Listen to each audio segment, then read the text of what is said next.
ऐसा माना जाता है कि बिग बैंग विस्फोट के बाद, जो ये महाविस्फोट हुआ, इसके बाद क्या हुआ होगा।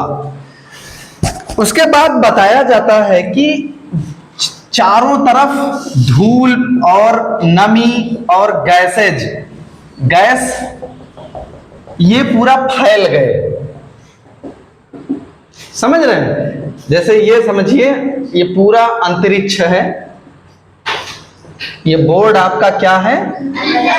अंतरिक्ष है। और ऐसे पूरे अंतरिक्ष में धूल और गैस, नमी, ये चारों तरफ फैल गए। गैसेस क्या कौन सी थी? हाइड्रोजन और हीलियम। हाइड्रोजन, हीलियम और धूल, ये चारों तरफ फैल गए। ये क्या है? गैस हैं। इनके मिश्रण को, इनका जो एक मिला जुला रूप था धूल और गैसों का, इनको कहा गया नेबुला। क्या बोला गया? नेबुला, या इंग्लिश में नेबुला। ठीक है। और हिंदी में इसको बोला गया निहारिका। बहुत लोगों का नाम सुने होंगे, निहारिका। निहारिका से ही सारा सब कुछ निर्माण हुआ है भैया। मतलब निहारिका का आकार कितना बड़ा होगा अनुमान नहीं लगा सकते हैं। उसमें अरबों खरबों सूर्य हैं, कईयों शंख पद्म ग्रह हैं। समझ रहे हैं? उतने ज्यादा छोटे क्षुद्र ग्रह हैं, पुच्छल तारे हैं, अनगिनत, जिसकी कोई गिनती ही नहीं है। तो ये सारा जो बना, एक स्ट्रक्चर बना धूल का और गैसों का, वो कहलाया नेबुला या निहारिका। ठीक है। इस निहारिका में क्या थे? हीलियम हाइड्रोजन गैसेस थी और धूल के कण थे। धूल था, गुब्बार, पूरा बादल था। क्योंकि इनके बीच में एक गुरुत्वाकर्षण बल काम कर रहा था। गुरुत्व बल, गुरुत्वाकर्षण तो पढ़े होंगे ना? गुरुत्वाकर्षण बल क्या होता है? हाँ, जो ऊपर फेंके और नीचे आ जाए। मतलब कहने का, कोई अपनी तरफ खींचे ना। कोई पिंड अगर किसी चीज को अपनी तरफ खींच रहा है तो वो उसका आकर्षण बल है। और किसी धरती में या किसी तारे में या किसी ग्रह में ऐसा बल है तो उसको गुरुत्वाकर्षण बल बोलते हैं। गुरुत्व आकर्षण बल, जो अपनी तरफ किसी पिंड को खींच ले। तो क्योंकि ये धूल और गैसों का मिश्रण था, तो ये भी आपस में एक गुरुत्व आकर्षण बल के कारण बंधे हुए थे। और इनके फलस्वरूप, इसी गुरुत्वाकर्षण के फलस्वरूप बहुत सारे ग्रह, नक्षत्र, खैर नक्षत्र दूसरी चीज हो गई, ग्रह, उपग्रह, तारे, हाँ पुच्छल तारे या क्षुद्र ग्रह, जितना भी आप आकाशीय पिंड अभी तक पढ़े हैं, समझ रहे हैं? इसके पहले हमने बताया भी था आकाशीय पिंड के बारे में, ग्रह, उपग्रह, क्षुद्र ग्रह, पुच्छल तारा, बताए थे ना? एक बार दोबारा पढ़िएगा।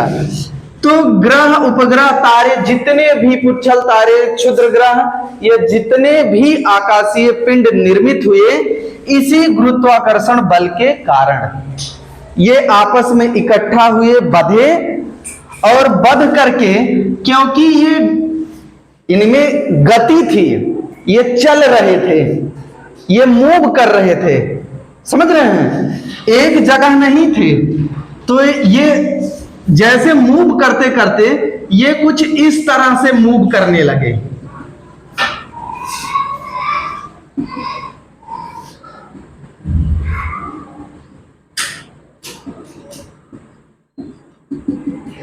समझ रहे हैं? ये कुछ देख रहे हैं कैसे ये बन रहा है।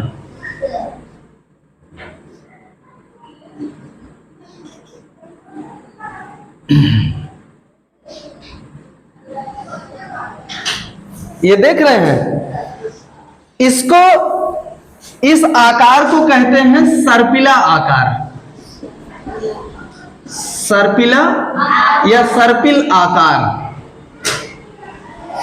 या इसी को स्पाइरल बोलते हैं। स्पाइरल मतलब एक दूसरे में गुथा हो, जैसे एक पॉइंट हो और उसके ऐसे जलेबी की तरह, समझ रहे हैं?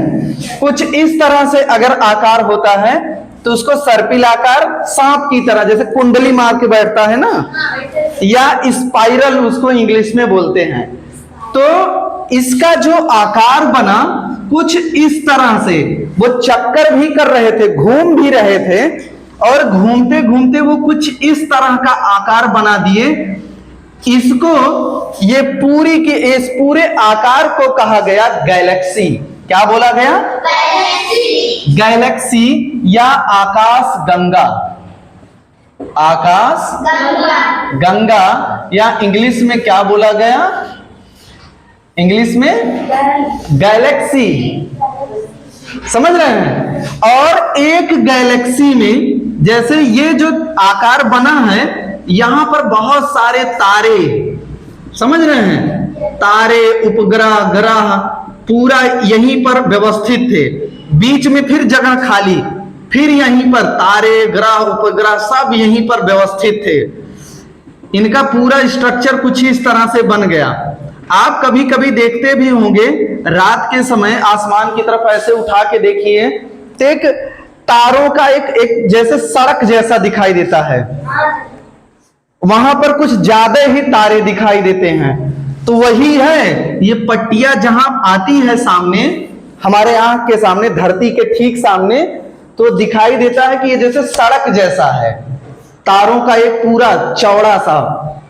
तो ये हो गया आकाश गंगा। और जिस आकाश गंगा में हमारी धरती है, हमारा सूर्य है, उस आकाश गंगा का नाम है मंदाकिनी। ठीक है ना? जिस आकाश गंगा में हमारा क्या नाम है उसका? मंदाकिनी। मंदाकिनी आकाश गंगा में हमारा धरती, हमारी धरती, हमारा सूर्य, ये व्यवस्थित हैं। खैर, अब जैसे मान लीजिए हम कहीं इस जगह का देखते हैं, इसी जगह का हमने कहा कि यहां वाला दिखाओ भैया, तो यहां वाला आओ, जैसे दिखाते हैं। ये कैसे बना? यहां पर एक जो सिस्टम बना, वो बना एक सूर्य, इसको क्या बोला गया? सूर्य बोला गया। सूर्य एकदम बीचों बीच में होता है, और इसके आस पड़ोस में बहुत सारे ग्रह होते हैं, उपग्रह होते हैं, पिंड और होते हैं, वो इस सूर्य का चक्कर लगाते रहते हैं। ठीक है ना? और ये कहां है? इसी पट्टिया पर भैया, इसी सड़क पर। और ऐसे एक एक पट्टी पर लाखों लाख हैं। समझने वाली बात है, समझो उसको, अगर समझ पाओ तो भैया। तो इस पूरे सिस्टम को बोला गया सोलर सिस्टम। क्या बोला गया? या सौर मंडल। क्या बोला गया? सौर मंडल।